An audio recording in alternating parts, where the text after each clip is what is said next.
Hey everyone, welcome back to Marsh Minutes. I'm here with published author Janet K. Nicholson, and she actually submitted a little bit of a bio here, so I'm going to read some of it. Uh, Mhm. she is a technical writer, superhero who rocks video games and reads too much science fiction about big, dumb objects. She's a mother. She's got 3 cats, too many houseplants. I don't see anything about your husband on here. Should I? My husband is awesome. I'll give him a shout out. He works in IT and he does healthcare IT right now, so he's probably the extra superhero at the moment. Well, I'm gonna bug him that you didn't include him in the bio, but that gives a pretty good kind of you're a very lived person, and you are a published writer with 8 published stories. And does that include the other one that's coming up? I don't know if That we did does, that. yeah. Okay, so the other one that's coming up is Sisters of Iron in the Spec Fiction magazine On Spec, and Yes. that's going to be issue 118. So there's kind of a lot. It was very front loaded in terms of an introduction, but I usually don't get that much from my guests that I'm coming on with. So as a writer, thank you for providing all that stuff for me. That's great. You are But so welcome. I'm probably a little bit long-winded too because of the writer things, so well, that's okay. You're excited about it. Like when I approached you to see if you wanted to come on the show, because you've been writing stories for a while and you kind of started getting them published a little later in life rather Mhm. than trying to go and just get them published as soon as you can. So it's been great to read those and kind of see that you have a steady stream of published work that's Mhm. coming out. So I guess I do want to talk about that a little bit. So you've only been published since 2014, which it kind of seems like you would try like sooner on than that. Why did you only start submitting in 2014? Part of it, I would say a little bit is just not really knowing about like where to go with the writing. Um, I feel like a big barrier to folks trying to publish is knowing how to go about it. So it's like, okay, you write these types of stories. And like for me, I write short fiction. So that immediately makes it a different publishing audience than say if you write novels or stuff like that. So it's like, okay, well, where do you go to find that information? Previously, like many years past, it would have been through I think it was like a publisher's book that they would send out and it would have a list of like who was taking publications and stuff and who wasn't. And now so much of it is online that you can go and you can look up what magazines publish, what book publishers are doing anthologies, and all the calls are digital and stuff is done through Twitter now. And it was just sort of through a combination of, my goodness, just seeing things online for stuff I was reading, that I stumbled on a call for publications. And it was actually through a publisher I went to be published with later. But the very first thing I submitted wasn't bought there. And it actually is still in my trunk. It's one of those stories I'd love to come back to and edit. But then, it kind of opened up my eyes to like, oh, okay, wow, people are looking for stories like this. Cause like for me, I always kind of had it in the back of my head that I was going to be a novelist. And I have a trunk novel, as we joke and call it, the book you write and then you end up publishing other stuff and maybe you come back to it later. But since then I've really discovered I love the medium of short fiction.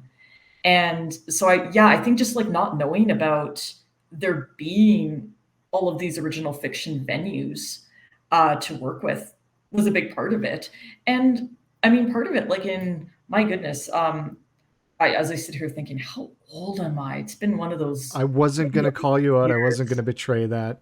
I just wanted Yeah. to say that that is something that you didn't do it right fresh out of high school or in high school or whatever. It took you a couple years, and um, Yeah, it took me quite a few. And I mean, one of the things about that too, it's like I don't want to downplay that you can have talented younger writers because you absolutely can. But there's a little bit something to be said for life experience that the more you live and the more you do and you learn, you start to bring a lot of stuff to your writing that you can pull from and be like, hey, like, well, so I can write about this. being older, is that something where it helps you write, or is that also something that helps you get published? You maybe get taken more seriously when you go and approach people.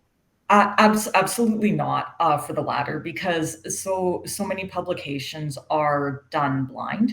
So you put in your submission, you have your little cover letter, it's really pared down. They most places read the story first, so you're judged completely on the quality of the work that you submit, and then if they have a reason to really look through it after, they'll look through the cover letter. But no, age is absolutely not a thing people should worry about. You know Gender, ethnicity, anything like that, like regardless of who you are, where you come from, if you can write and you want to try and publish, you should be submitting. Like, just go out there, do it. The whole concept of short fiction is, I think it gets lost as we get older, but Mhm. like I love short fiction. I grew up on Poe and Lovecraft and all those old pulpy Yeah. stories, which I don't know might be seen as kind of trashy fiction instead of the big highbrow stuff. But like I love sci-fi, I love horror, and I think there needs to be more people just kind of reading those, because there's a lot of people who say, "Oh, I don't have time to read." It doesn't take much to pick up and read through an entire short fiction story. No, it doesn't. And if I can, put a word in for some of our Canadian publishers here, like On Spec, which is the magazine that's published me the most. They put out little magazine anthologies a few times a year. And it's like, you can see here, they're not that long. Yeah. And this is a double issue, so it has quite a few stories in it. But the stories are usually in the 3 to 5,000 word range. So that's bite size. Like, that's something that you can read, on a bus on the way to work, sitting with your coffee in the morning, whatever it is that you need to fill that time. Like, short fiction, I find in a way like that fills a reading niche. And I feel like not as many people know that it's still a thing and that it still exists as should. And they have digital copies, so if you have a Kindle I or was an gonna say, e-reader sometimes. it is Yeah. definitely, it's nice to have and like I love Mhm. physical books. I love physical Yeah. media in all form. Like I would prefer to read Mhm. something tangible rather than on my phone. I Me look at my too. phone enough in the day.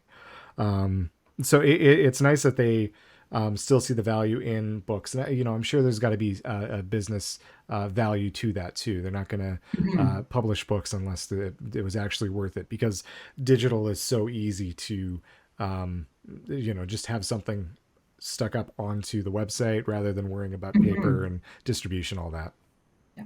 Well, one of the things about digital that is really neat is, in like, you have web hosting costs and things like that, and depending on what your staffing is like, maybe you're paying them a stipend, but you do have the lack of the cost of physical books. And so digital publishing is definitely a way a lot of short fiction publishers are going now, because it allows them to publish even if they couldn't afford the costs of, say, putting out a physical edition. But then, things like crowdfunding or monthly subscriptions or Patreon or stuff like that are so important for this market now, because it's easy to go on and pull up one of the like many award-winning digital publishers for spec fic. You can read their stuff free online. But then, at the same time, it's, then afterwards trying to get the reader, hey, would you like to, throw in a little bit to us for the stuff that you just read. So it's a changing market for sure. Like, it's not the market of the pulp fiction magazines of the golden age era or things like that. Things are adapting. On the plus side, we're seeing a huge diversification of what is being published. So publications from around the world, from groups that, just off the top of my head, I'm thinking in the spec fic area, there's been published issues from places on Palestinian science fiction, on African science fiction, and things like that. And so you get to start to see those voices that you may not have had access to previously. So Digital publication's neat for that. I don't even think you may not have had access to. You just straight up didn't have access to something like that. Like that's really cool. I Exactly. like to be able to, not even just with fiction, but music and films, and the internet has opened that up. So Mhm. you have all these different ideas and all these different stories, and that is really interesting. That it just kind of opens up, and it is an accessible format in terms of writing Mhm. to have. I do want to ask though, so I think everyone knows what sci-fi is, science fiction. Everyone can kind of have some grasp of fantasy, even though it's like this big, wide, open breadth of any Yeah. kind of interpretation. Spec fic, we've said it several times. What is spec fic? Spec fic is like a bigger genre that kind of encompasses both. So it's anything that's speculative. So it's, you're talking about like your what ifs, your what ifs. What if this had happened, or what if this happens in the future, or what if the past had happened like this? So it's, when you talk about like alternate histories, or science fiction or fantasy, they kind of all fall under that bundle of, it's maybe not based in the world we know in the real world, but it's still dealing with issues and things that we recognize. And that's one of the powers of spec fic, is it allows us to talk about things that maybe are sensitive issues, or issues, of justice and stuff like that, that if you were to throw them in, a perfectly real world setting, people wouldn't consider them. But you put them under the guise of something a little bit fantastical, and it makes it more accessible. So, in terms of how you're deciding on things, are you deciding on some kind of overarching theme first, or are you breaking down the stories and the characters? Like, where do you start with that when you're kind of coming up with concepts for your short fictions? I feel like you're going to laugh at me with this, and this is going to be a Never. hilarious response, but they usually just come out of nowhere. Like, I know some people will be like, okay, I'm going to sit down and I'm going to cut. No, like occasionally with me, including the story that's coming out here, sometimes things are written with a basic anthology theme in mind. So if I see there's a call for stories, about this approximate category, I have a few, both again this upcoming one and a few other ones that are written, with a basic theme like that in mind, but usually they're extremely broad. And so it's like, well, where do you go from there? And quite often it's just like little things. I can't remember where I got the idea for the new one specifically, but I remember a previous one that I published in On Spec called "The Sky Singer's Daughter," and the basic concept behind it is it's set in a unnamed fantastical world, where a girl is out on a sheet of ice, with a flute, and she's playing music to the constellations, and the constellations are singing back. And you realize that she's taken on this role from her mother, who should have been doing it and has stopped doing it by their village. And really bad things start to befall them because this doesn't happen. And the I remember when I got the idea for that story, my husband and I were actually driving back from Saskatoon. I don't remember why we were there or like what the trip was. This was quite a few years back. And we were coming back in the evening. And it must have been winter, because it was that really like dark, crisp, clear sky that you only get here in like the deepest months of the dark. And I remember being tired and looking out the window, and the stars just being impeccably bright that night. And I remember sitting there and thinking, what song are they singing? Like, what story are they telling? And it was just kind of this weird thought. And it was like, what does it mean to look up at the sky and talk to it? And would the sky speak back to you? And that was literally like the nugget of where that idea came from, was just looking out at the sky and seeing everything like vividly bright. And so for me, a lot of the story ideas come from things like that, where it's just, you see something and you just kind of get this like feeling, or this spark of inspiration, or this really vivid picture. Sometimes it's a song or like an image, and everything else gets built around that. So it's like, maybe it's like a scene, a part of it, and then all the characters in the plot and everything come later, but they That's all kind of sit around that. Yeah. So that's like a very romantic and poetic notion of like assigning these beautiful or aesthetic attributes to something that you wouldn't normally do in the first place, and how you can kind of Mhm. craft a story beyond that. I'm not trying to put words in your mouth, but that's, yeah, Oh, no, absolutely. that's beautiful. I think that's exactly what that is. I do have a theory though. If you say that they're going to come out of nowhere, because this does happen to me every once in a while. Um, so you're a mother, you work, you were saying on the drive home you're tired. Yeah. You probably don't have time to think of these things. So these brief moments of solace are when these actually formulate in your minds, and that's probably going, oh, okay, because your mind's like, okay, we've caught up to everything. We have a brief moment to think about it. What do you think? Oh, no, that absolutely is, because my mind is constantly working and trying to, connect A to B to C to D. And I think of a lot of things walking in stairwells, walking from my door to my car, standing in the shower, and those exact moments where I'm not trying to put 100 other things together. So if my brain's not trying to go 100 miles an hour on something I'm consciously working on, then the unconscious stuff starts to kind of come up. And absolutely, like, it definitely, like, we have a joke here that I can almost never sit down and intentionally write a story, which is why this is a, semi-professional hobby of mine rather than my go-to day job. Because if I were required to write a story every week, I would starve. Because sometimes I'm like, why won't you come up with something? And then I'll come up with something when I don't need it. But I'll just be standing there in the room going, I have an anthology I want to write something for. Do you want to come up with something for me today? And then my brain's like, no, I'm sorry. I think we should go water the plants again. Well, I know what that's like. I know that you only have so much energy that you can put into creative endeavors, and when you Yeah. have everything else in life sapping that away, that's why it's always admirable when you have these writers. Like let's use Stephen King not as a punching bag, but as just Oh, like no, that Stephen King is man. marvelous with how much he writes. Oh, and it's I don't know how he can do that. He is just like almost a machine, and there's so many jokes about it, and Hmm. oh, what's scary? Computer mouse. Ooh, I don't know what show that was a sketch on, but they're like, "You're gonna make me publish this, aren't you?" And he goes, "Yep, okay, Yep. fine. When can you have it done?"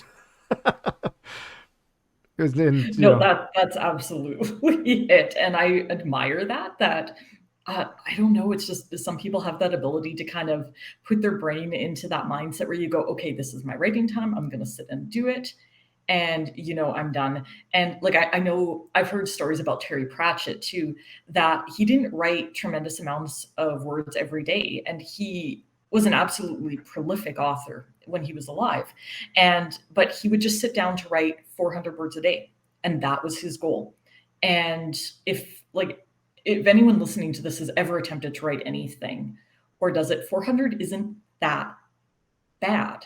You can do 100, you can go do something else, come back, do another 100, and suddenly you have that. And then if you do that every day for, you know, a month, you suddenly, like, and you can see how that starts to add up, hmm and you just methodically put out a novel.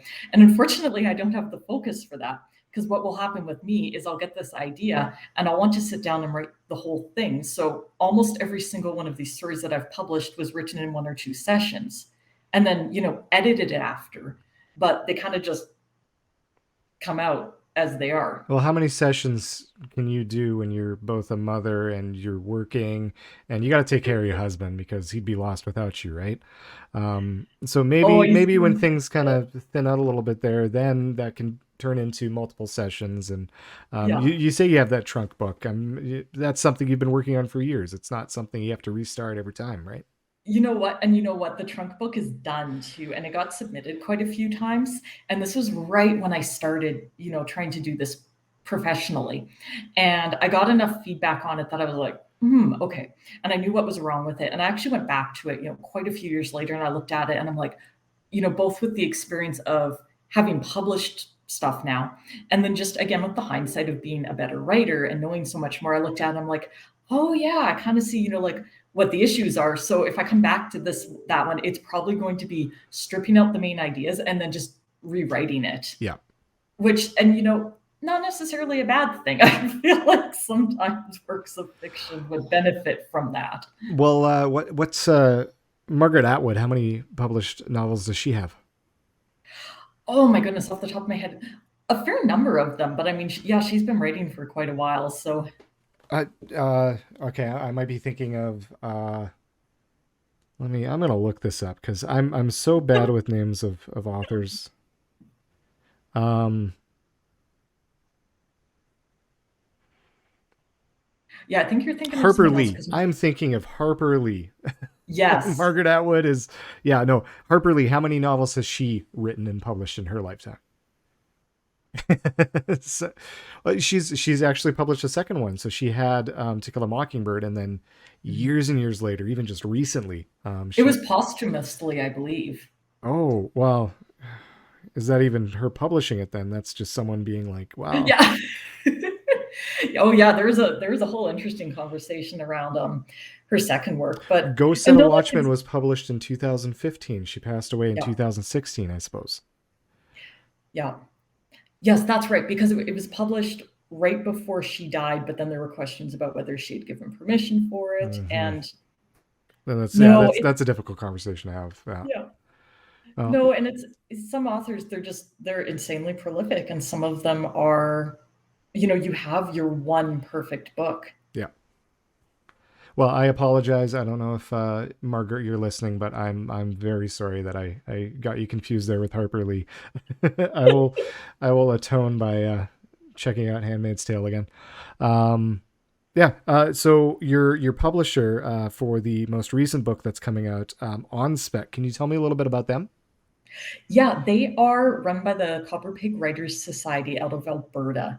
And if you like Canadian fic, if you'd like to support Canadian things, they're a great place to throw, honestly, to throw funding at, because they get pretty much all of their money either through subscriptions or for funding grants. So a lot of it comes from the government of Alberta right now.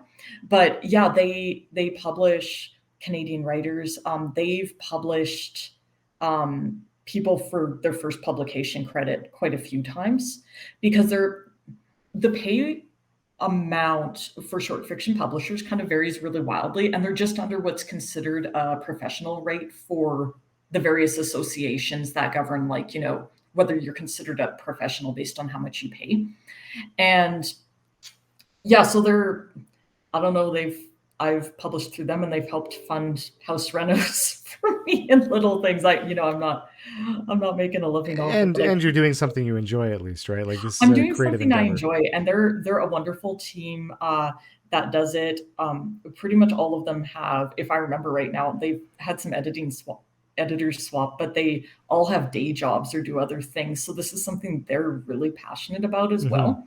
And they've always been really wonderful about providing feedback on things too. Like, not all most publishers won't take the time if they reject something to reply. Whereas I found with them, like, if they're reading through it and they see things or they like it, if they have the time, quite often they'll provide that feedback. And that's really invaluable. They're into harboring Maybe that, growth. yeah. Yeah. And maybe that story wasn't for them because editorial tastes vary incredibly widely Person to in the person industry. almost. It is. And that's why you'll see people like me, for example, that are sometimes published multiple times in the same place, because you find an editor that has the same taste of the stuff that you write.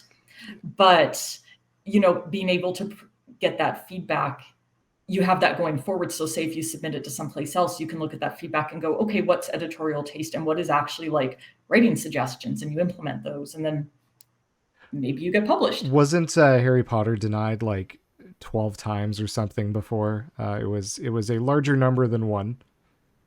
It was, and that's extremely common. I know I keep using adverbs this whole conversation. Can you tell I'm a writer? I go through the editing process afterwards and I eliminate a lot of those Oh, because, don't listen to this after. You're going to drive yourself crazy. You're going to start picking apart things. It's always the oh, toughest part. I know that's me working in the communications field too. I don't like listening to myself after, One, I think that's but one thing we didn't touch on either is in your professional day job, you are a technical writer as well. So it's not like this is a break from doing your regular work. You sit down and you write all day and you come home, and when you got brief moments, you write then as well. yes, and I think that's why a lot of my other hobbies are non-brain things. Like I like plants. Like during the summer, we like hiking, we like going fishing. If we, have time, I have gotten into polishing rocks by hand because, it's things that like can take your brain off stuff and are a little bit Mhm. calming with that. But yeah, no, I write all day. I write all night, play some video games. Well, I was gonna say you are a big dork that way too, where you are playing video games and you have your group of I friends. am a huge nerd. You're still playing a lot of board games as well when you can. I know we're in a pandemic now, but We haven't been lately as much just because like we went through a phase with my daughter. I love her where she would, want to play with and then she would just uh, like knock everything off by accident. And yeah. she's almost to the point now where she's interested in it. And we keep saying it's like I can't wait to play, D&D with her or like simple games and stuff like that. But no, we like my husband and I we play a lot of online stuff. I know we personally like I play a lot of Guild Wars and I get into these situations where I end up like leading groups doing things and I'm like, how do I put that on my resume? Taught a group of 50 unrelated people how to do this event within a 10-minute period and implemented it successfully. Like how I've heard of people putting they can lead 40 children through a raid in World of Warcraft and getting a job interview, but I'm not brave enough to put that on there, and I don't necessarily know if I hold credence to if that's actually true or not. I've never tried to put it on, but I have to say I sometimes question my ability to relax when I think that a mode of relaxation. But to go back to your question though, because I get on tangents about how long it takes to publish. Yeah, Harry Potter isn't actually a weird story with that. Most people have to send out things so many times. Like I think, oh my goodness, there was one in particular that was in On Spec recently. And it was, oh my goodness, I think I'd sent it out 12 times, like 11 or 12 times. Like it went through quite a few places. And it actually went through some rather substantial edits through the course of doing that. And so the story that it is now is a tiny bit different than when I started. But yeah, like it is not unusual to be sending out things, 5, 10, 20 times, especially in a short fiction market where it's extremely competitive. Mm-hmm. You only have so many markets, you only have so many spots.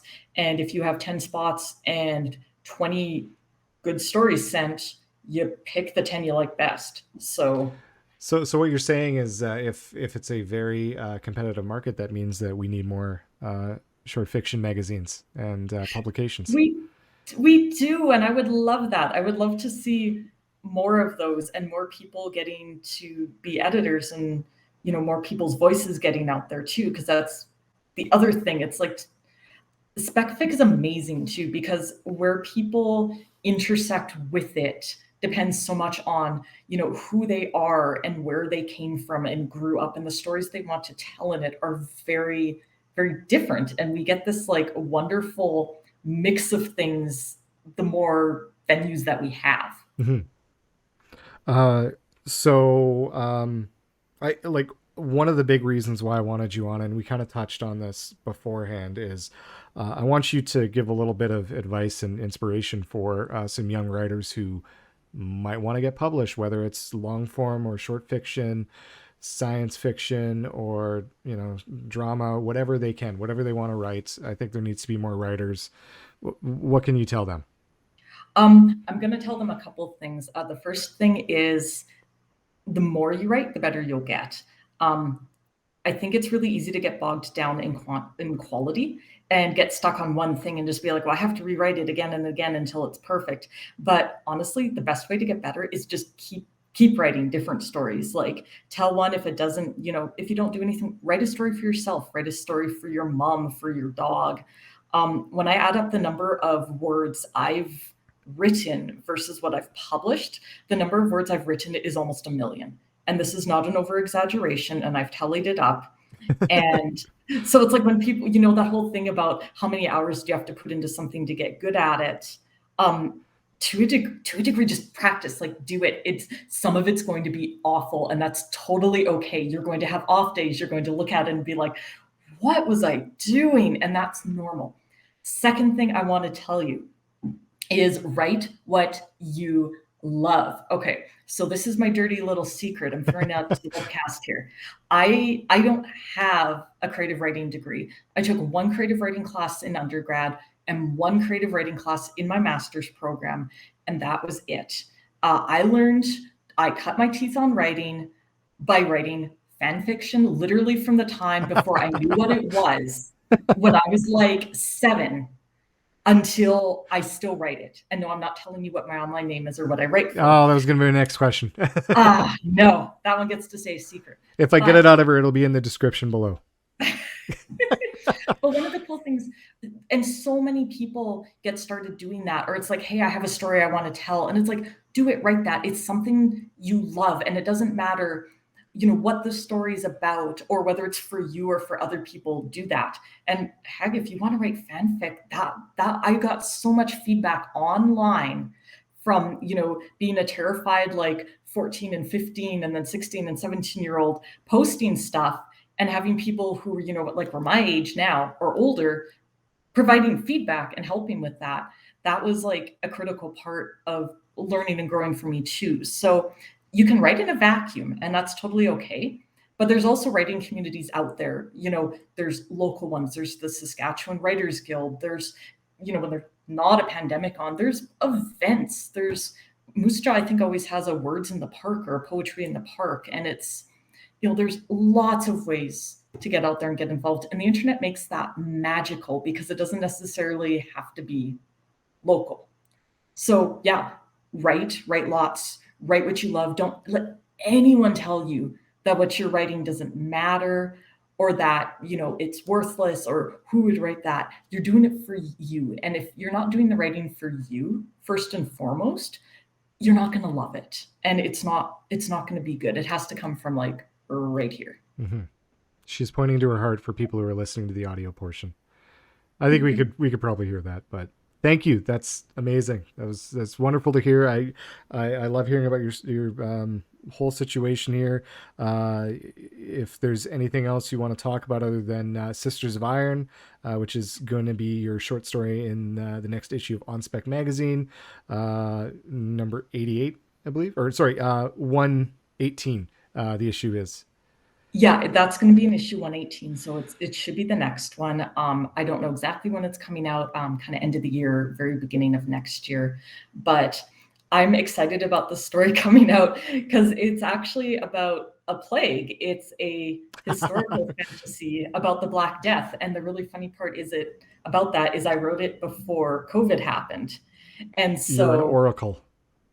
I don't want to say I'm an oracle because I feel like that leads to way too many awkward things about why is there a plague, or a pandemic at least. But no, it's a really interesting little story about, what happens when things beyond our control start to happen, and how does that make people behave, and what are the extremes they would go to for, what they believe, or to help people, or to help themselves. And it ended up being quite relevant to, I think, a lot of what we're seeing going on right now. And I think some people are going to read it and be like, oh, well, she wrote this because there's a pandemic happening, when in fact, because it's a historical fantasy. It's just a happy mistake. It's a happy mistake based on real events that, with a fantastical component, but real events that did happen in Germany during the Black Death. And so, you could argue people are people, but I hope folks can give it a read, and, I don't know if they'll find comfort in it, or at least a little bit of entertainment and a look into the human psyche. I look forward to reading it, and I'm going to make sure that there's links down below. I'll update it when we have more time on the date, and for sure, I'll tweet everything out that you put there. But I guess that's kind of our time. So I do want to thank you once again for being on, talking about it. It was wonderful having you on. Thank you so much for having me here. No, I'll super stoked. But if anyone wants to find out more about what you're doing, going to have links down below. Going to have links to On Spec Magazine, some of the other work that you publish, so they can take a read. So everyone go, after you're done with this podcast, take a few minutes and do some reading. And go write a story. Wonderful. Thanks again, Janet. We'll talk to you soon. Thank you so much. Bye-bye.